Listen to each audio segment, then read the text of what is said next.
In an ever-evolving digital landscape, for your business to thrive, you must adapt or die. Welcome to Marketing in the Age of AI, the podcast helping you harness the power of AI and marketing tools to revitalize and grow your business. And now here's your host, marketing expert and author of Authentic Marketing in the Age of AI, Emanuel Rose.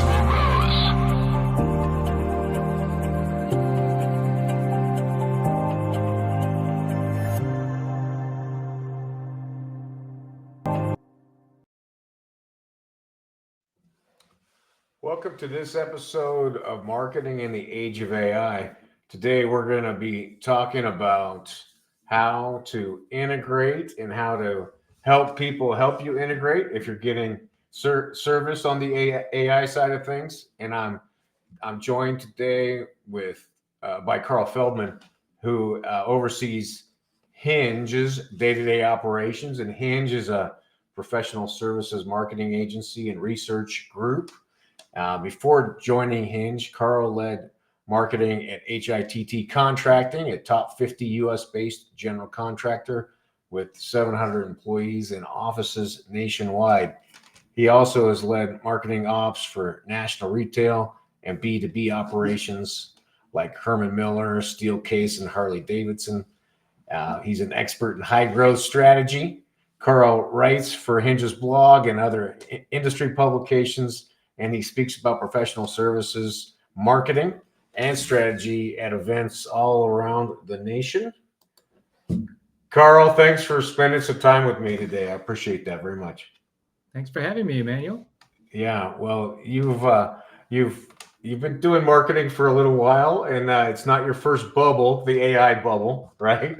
That's right. It's an exciting time, actually. It's reminding me a lot of the 90s, taking me back a bit. It's a lot of games are changing right now. Yeah, and so what are you seeing about your own personal workflow and the way that some of the Gen AI and other tools are impacting how you're spending your day? Well, I'll tell you, it's I think one of our first challenges was figuring out the best ways that we could basically put guardrails around the technology for our clientele specifically. Sure. There's a lot of concerns around, like, we work with projects that might involve like national infrastructure or defense contractors, things like that, technology, proprietary things that we had to be very careful about the endpoint. So that was number one, was just establishing the policies, the tools, how we're connecting to things cross-functional. Once that's in place, it's really been an exploration of how can we, I feel a bit like a modern day nerdy matchmaker. How can we line up the best human talent with the AI tools and work in a way, and I know that this is a piece that you focus on, that you're not generating AI slop, you are enhancing, the value that comes from a human and highly experienced advisor, but happens to have the access to these tools that can basically open up access to data sets in a very natural and fluid and fast way. And that's transformational. But I think building a relationship with a machine, that's a foreign concept still. I think we're very early in the adoption or, understanding how that workflow really comes together. I found my own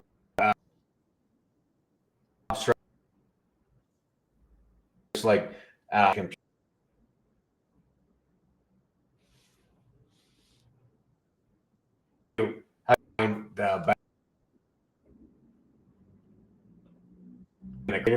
and using the machine for its best.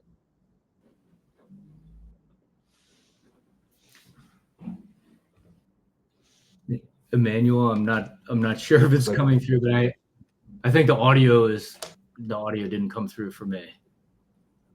Yeah, I was just saying, I don't want to think like a computer programmer. I'm a creative. One of the challenges in working with the AI tools is how to maintain That's right. In that situation. Yeah. I think, in some ways, even though although I owned software companies early in my career, that basically taught me that I'm much better with the humans and the architecture and things, and I won't get as excited about code releases as some other folks. But Right. I think this technology is transformational in the way that it adds a more human layer to some of these very technical tools, access to unstructured data.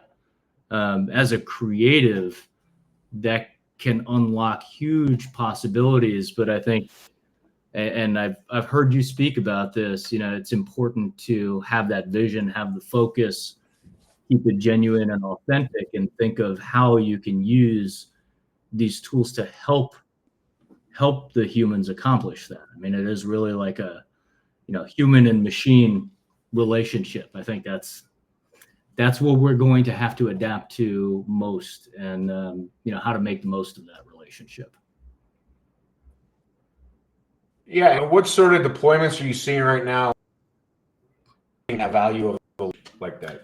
I think in some ways the low-hanging fruit or the easy things are AI can help you quickly determine what the norms are, so that can be a huge aid in differentiating, right? So understanding quickly what is the aggregate of something, and learning some of the things to make sure you get some accuracy with that, but understanding what the norm is so that you can position advantageously against that. That's a huge help. Being able to access, summarize, organize unstructured data in a very natural way, in a very natural language. You don't have to be a programmer way. That's huge. We're finding a nice combination even between teams. If you match up, you're kind of more engineering minded folks to enable the technology or train it in a certain way, that then unlocks capabilities for folks that are purely creative. They don't know anything about prompts, prompt engineering, anything, but perhaps a specific instance has been trained in a way that's going to be really helpful.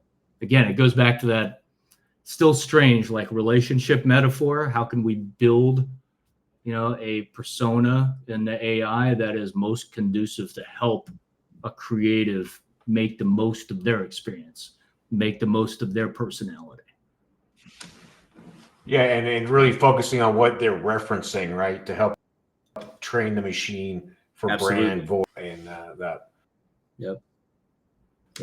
And that's what I love about, for instance, Perplexity. Everything they're citing for the most part, and you can decide. I think, it's kind of the don't totally trust and verify. I think that's an important reminder when working with this technology. It's still early, but absolutely, I go back to, I think, the first, one of the first steps that we went through, or that we advise even clients, like bringing this into normal use, normal workflow, especially creative workflow, is to pay some real close attention to the training material and also safety guardrails, so that you can control the endpoints and understand what you're actually training into the machine, because sometimes that's very difficult to understand. I mean, I hate to say this, but in some cases you need legal support to understand what you're actually training, what you're not, where are the potential endpoints to different systems that you're using, and that can inform how you interact with them.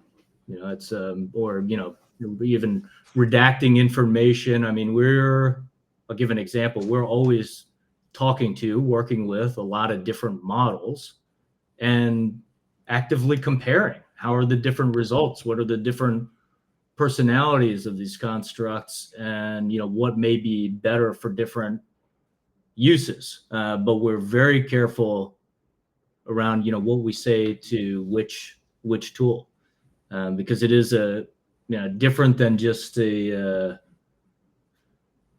I don't know, what would be a one-way now in website is a very much a two-way communication. So everything that you're putting in there, information, the continued conversation, you are part of the training as well. Like your work with these systems is part of the training, unless you have a very caged instance. You have a tightly trained instance. Yeah, unless you got an air gapped, you're going to be training the machines, right? Yeah. Yeah. But it costs. I think that's the unfortunate reality, is to have those kinds of privacy controls. There's a cost to it, and depending on your work, that may or may not, be the most sensitive thing. I don't think you can ignore these things or be too conservative in terms of like not using them because I don't want to share my secret sauce. But at the same time, depending on what you do, you do have to consider that. Like it's something we've seen impact from already. And are you seeing aspect clients? I'm sorry, Manuel. Could you repeat that? In terms of it. Yeah, I'm sorry. Deploying these AI tools with your clients? Some are reluctant. It's almost that you have the polar opposites. Some that are just rushing to deploy and use it for everything possible, and 80% that's good enough. It's generic. Okay, we're checking the box and moving on one end. On the other end, there is kind of the fear of I don't know how to use this. I don't understand the technology. It's going to give me terrible results. I've heard bad things. And then somewhere in the middle is, a lot of folks that are trying to figure out what's the most practical application and what do I need to pay for, I think is a common question we hear. Like, what is the best way to interact with these tools? And in a sea of hype and new applications and things, what's actually worth paying for versus tapping into a free model? And then are you doing the training with your on how to use these tools? It's a mixture of advisory and training, and then also in some places we're actually reviewing or helping them build and engaging in active implementation. So if we have AI tapped in to help with certain elements of content like social media posting, what have you, we're doing kind of helping with the rules and how to interact with it, and then also guidance once teams are using it to say, okay, well, here's the output here. If you try this, maybe something else, or reviewing against positioning and those types of things. So it runs a gamut from advising or being sometimes the human in the loop with these programs too. Yeah, and that's now, right, is staying human in the loop. Yeah. I think the big question is, where's the right place for that human in the loop, right? Or when you're thinking about the workflow and creative process, what are the best places to engage before, during, after? Because we can see value all along the spectrum, right? Sometimes, the helping to prepare and doing research and, collating, even messaging that's out there is a great thing early. There's working in the process, working with tools to polish or generate ideas. And then afterwards, we've found applications that are AI driven to help, pull together results or summarize results, attribution, metrics, those types of things. So it's really, thinking of fancy words, but it's really very broad in its potential applications. It's a I can see where it's, there's a lot of concern and uncertainty, but also like kid in a candy store for anyone that has an entrepreneurial bone in their body. I mean, there's this, you can't deny the potential. It's just, okay, where can I get the rubber to meet the road first? Yeah, for every challenge that we have, there's a tool at some level to solve it. That's right. Are you finding any kind of global applications that you can just say this should be the base suite of tools? I'll tell you. Okay, so this is just my personal take right now. This week, Yeah. it could be different next week. That's Totally. one thing I know is I don't know. But one thing that's been pretty consistent, I think one of the earliest applications is the switching between channels. So as generative AI gets more multimodal and more integrated into the traditional tools that we use in creative, being able to flip from written to video, from video to audio, and so on, that's a slam dunk, great application. Another is helping to make sense of interactions teams might have and unify findings. So, and this is probably more acute in like an agency kind of environment where you're tracking a lot of bogeys, but being able to summarize findings across teams that happens in a natural way, like in conversations or emails or things like that, in a protected space, being able to summarize and pull out action items that might be missed in the heat of battle.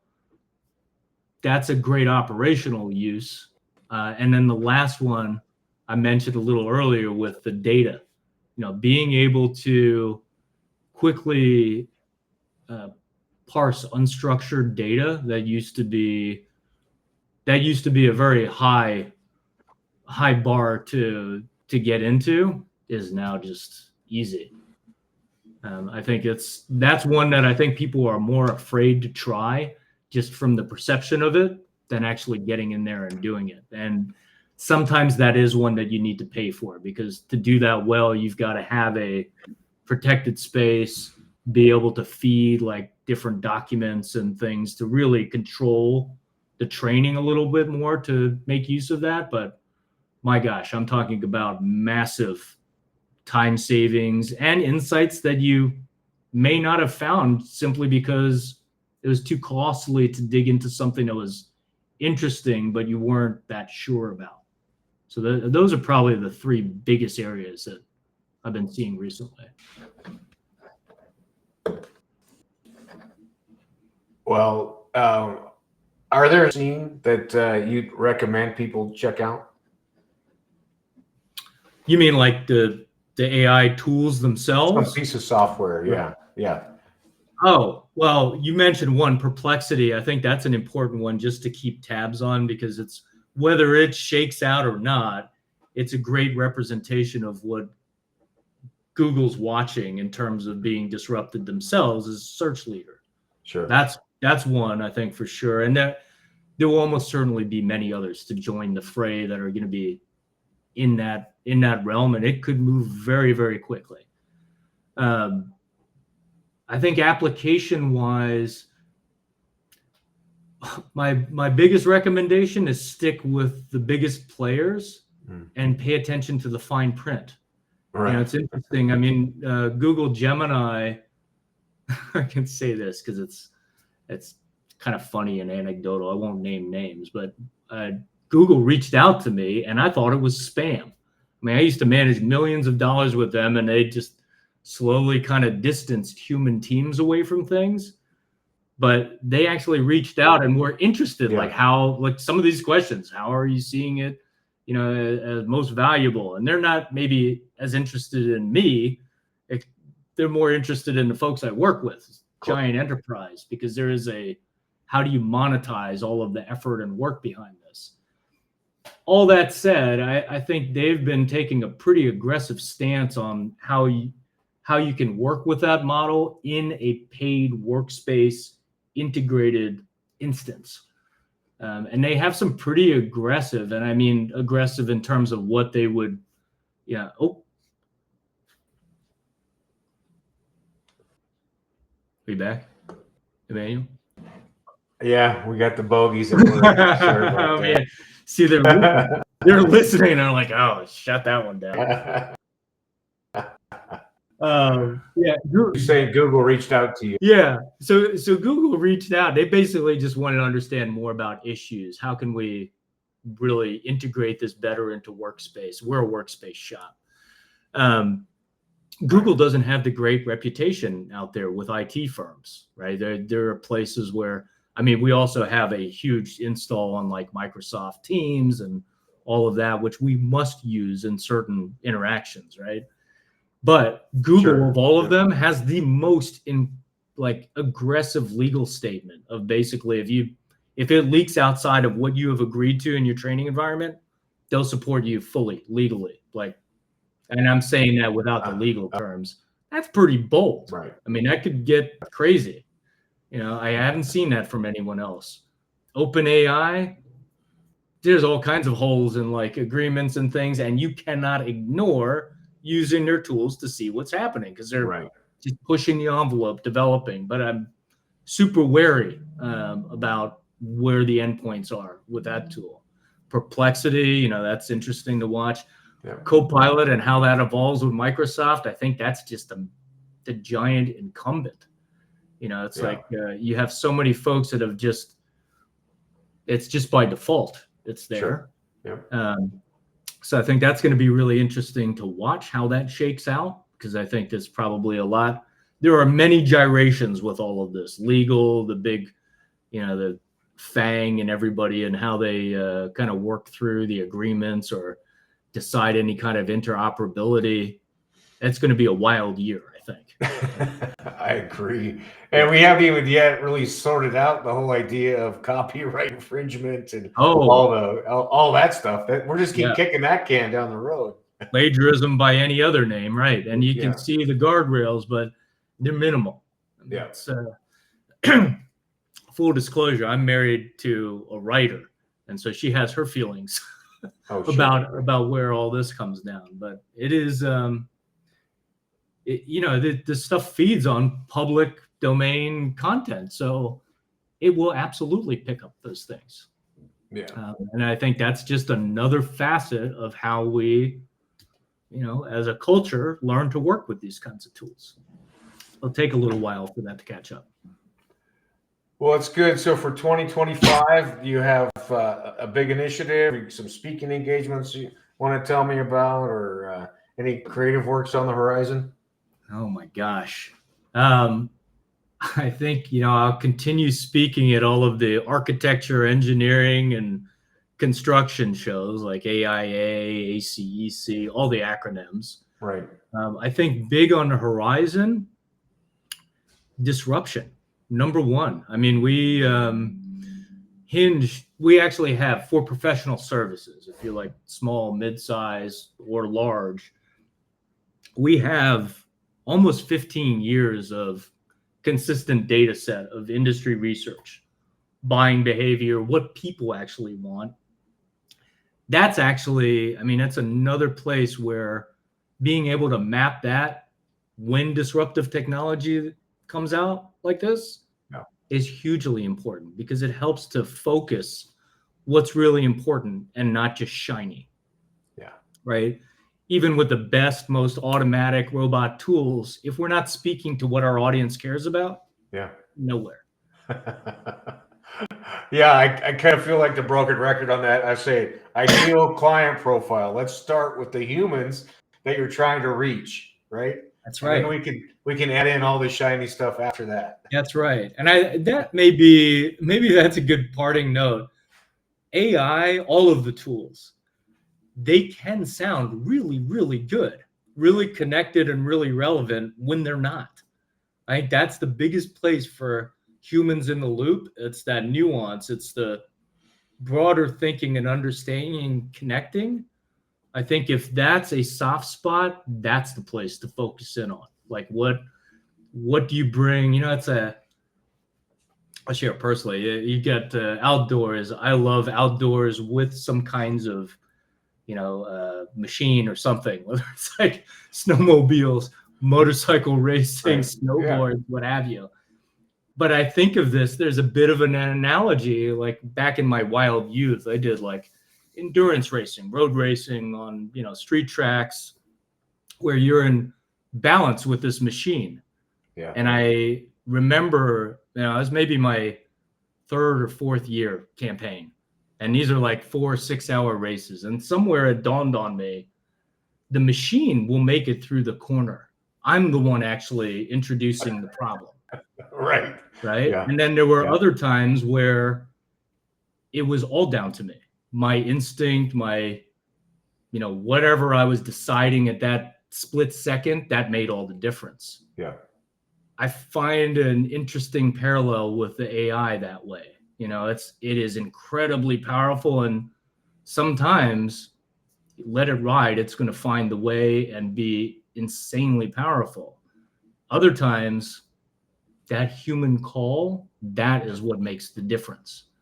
And I think, finding that out and where the contrast lines are for what you need it for, or what you can see as authentic and impactful results, that's the key. And it's going to be changing. Keep the decision loops short. I like that. Yeah. Your assumptions today will be wrong tomorrow.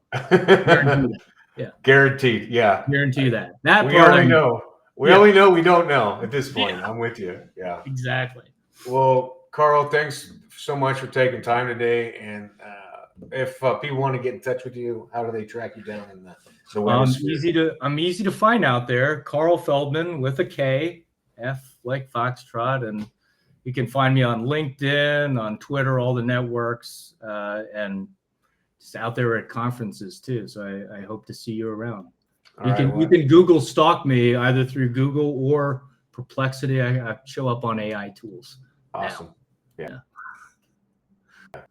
Very nice. Well, I'm grateful for your time evening and a good. All right. Thank you, Emanuel. Okay. Great talking with you. Hang out for 1 second after I wrap this up. Thanks. All right. Well, it was a good conversation with Karl. He's a gamer. I appreciate the idea. The human stays in the loop, and we want to make sure that we're not just letting these things run on their own. And we got to pick the time when we let the machine do the running, and when we run the machine. And also, let's stay focused on the biggest players and stay in touch with them and get that those tools as the Wild West continues to stay wild. I hope you have a good evening. Thanks for listening. Thanks for listening to Marketing in the Age of AI. Be sure to subscribe wherever you heard this podcast so you never miss a future episode. Your copy of Authentic Marketing in the Age of AI is available at Amazon.com or EmanuelRose.com. You can also connect with Emanuel on LinkedIn. Thanks again for listening, and we'll see you next time.